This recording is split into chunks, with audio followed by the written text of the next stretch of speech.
ये हैं भारत की रखवाली की नई पहचान।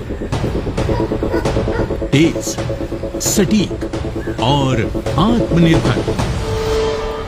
दक्कन की चट्टानों से लेकर हिमालय की बर्फ तक, थार के रेगिस्तान से तवांग के जंगलों तक, ये भारत में जन्मे हैं और अब इसी जमीन की रक्षा कर रहे हैं।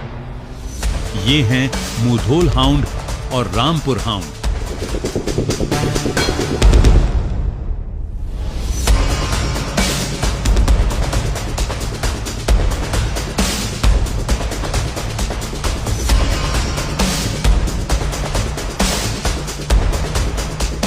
भारत के श्वान, देश की शान।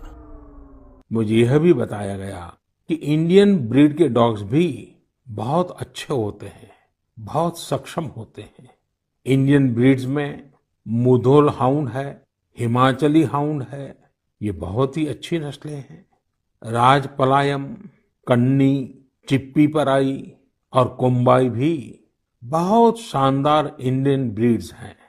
इनको पालने में खर्च भी काफी कम आता है और ये भारतीय माहौल में ढले भी होते हैं। अब हमारी सुरक्षा एजेंसियों ने भी इन इंडियन ब्रीड्स के डॉग्स को अपनी सुरक्षा दस्ते में शामिल कर रही। साल 2020 में प्रधानमंत्री नरेंद्र मोदी ने देश से आह्वान किया। इससे एक संदेश ने भारत की सुरक्षा एजेंसियों के भीतर परिवर्तन की लहर पैदा की और सबसे पहले कदम बढ़ाया बॉर्डर सिक्योरिटी फोर्स ने। मन की बात से प्रेरणा लेकर एक अभियान शुरू हुआ। इतिहास गवाह है कि श्वान ने भारतीय सभ्यता में एक महत्वपूर्ण किरदार निभाया है। भगवान काल भैरव की सवारी है श्वान। महाभारत में महाराज युधिष्ठिर की आखिरी यात्रा में उनका साथी था एक श्वान। और इस प्राचीन परंपरा का ही वंशज है मुधोल और रामपुर हाउंड। लंबी काया, मांसल शरीर, तेज दृष्टि। भारतीय श्वान की चाल दौड़ नहीं, उड़ान जैसी होती है। सहन शक्ति में लाजवाब और भारतीय जलवायु में पूरी तरह ढली हुई। माननीय प्रधानमंत्री जी ने अपनी मन की बात में भारतीय नस्ल के डॉग्स को प्राथमिकता देने का आह्वान किया था।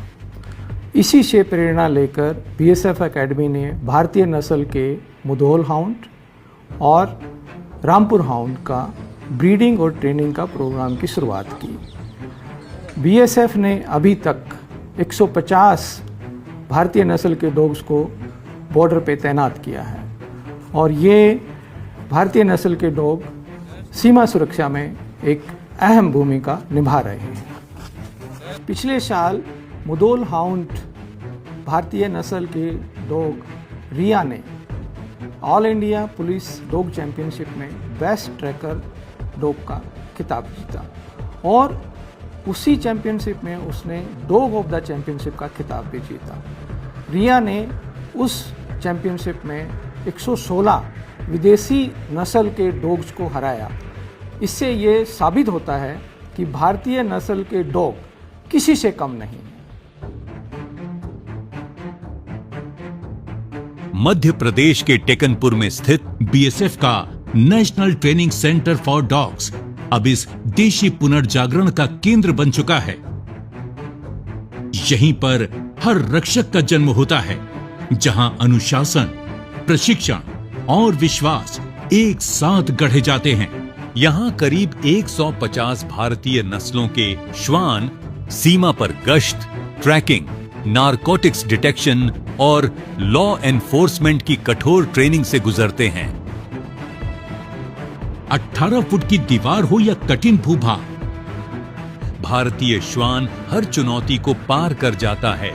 इनकी देह हल्की है, चाल बिजली जैसी, फिर भी इनकी एकाग्रता और संवेदनशीलता किसी भी विदेशी नस्ल से कम नहीं। ये तेज दौड़ते हैं मगर सोच समझ कर रुकते हैं। इनकी वफादारी आदेशों से नहीं, अपने हैंडलर की नजरों से बंधी है।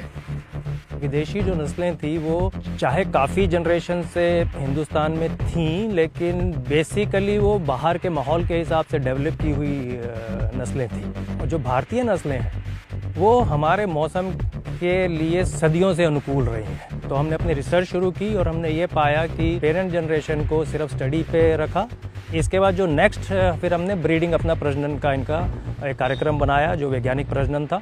उसमें जो सेकंड जनरेशन हमारे पास आई उसको हमने सिर्फ ह्यूमन सोशलाइजेशन तक रखा और फिर कालांतर में हमने उन्हें फाउंडेशनल ट्रेनिंग की तरफ लेकर के हम उनको गए। तब तक भी हमने कोई ट्रेनिंग मेथड्स इनके ऊपर नहीं इम्पोज किए। फिर जब थर्ड जनरेशन हमारे पास आई तो थर्ड जनरेशन को हमने मेथोडिकल वे में प्रशिक्षण में डाला। हर श्वान के पीछे होता है उसका साथी, उसका परिवार। इन दोनों के बीच शब्दों से नहीं, विश्वास से रिश्ता बनता है। कड़ी धूप, लंबी गश्तें, सीमांत सन्नाटा, इन सब के बीच यही रिश्ता जिंदा रखता है इंसानियत को।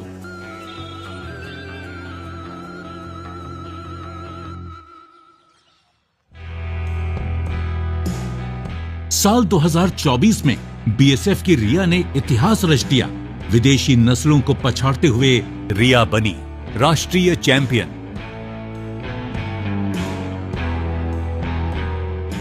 मेरा नाम कांस्टेबल अशोक कुमार कुमावत है और जो मेरे साथ मेरी श्वान है, श्वान का नाम रिया है। ये मुधोल फीमेल हाउंड है। स्टार्टिंग में स्वदेशी श्वान जैसे और जो श्वान थे वैसे सर ये थी जैसे लीज खोल दिया, श्वान भाग गया तो भाग के जाएगा कहाँ, घूम फिर के वापस आता है। फिर मुझे रियलाइज़ हुआ कि मेरी एक आवाज़ से कि रिया कम तो मेरे पास आ जाता है। तब मुझे रियलाइज़ हुआ बात मानती है और जैसे माहौल में मैं इससे डालूंगा ये वैसे ही हो जाएगी।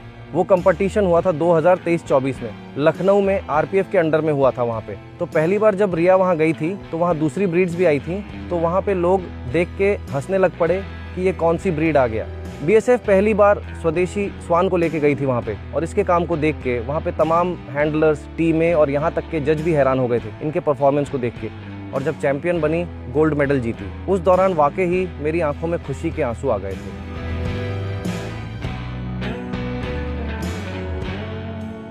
उस जीत के बाद हर हैंडलर ने महसूस किया कि ये सिर्फ एक पदक नहीं बल्कि आत्मनिर्भर भारत की जीत है।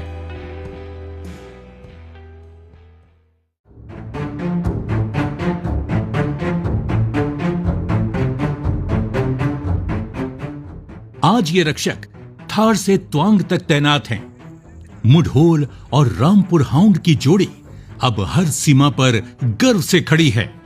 कभी रेगिस्तान की तपिश में, कभी पहाड़ों की ठंड में, हर गश्त, हर आदेश राष्ट्र की रक्षा में समर्पित।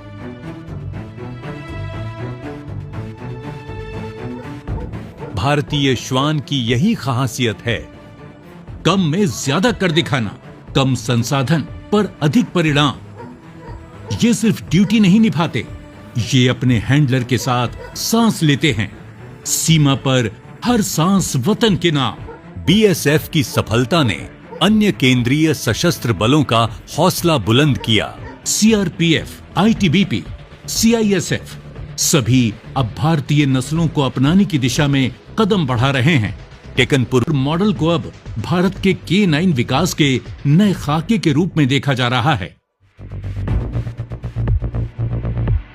ये मिट्टी के सिपाही हैं जो हमारे साथ दौड़ते हैं, हमारे साथ पहरा देते हैं और हर बार साबित करते हैं कि भारत का अपना भी सर्वोत्तम हो सकता है। बीएसएफ के भारतीय रक्षक श्वानों की ये छलांग राष्ट्र की सेवा में आत्मनिर्भर भारत की उड़ान है। भारत के श्वान, भारत की शान।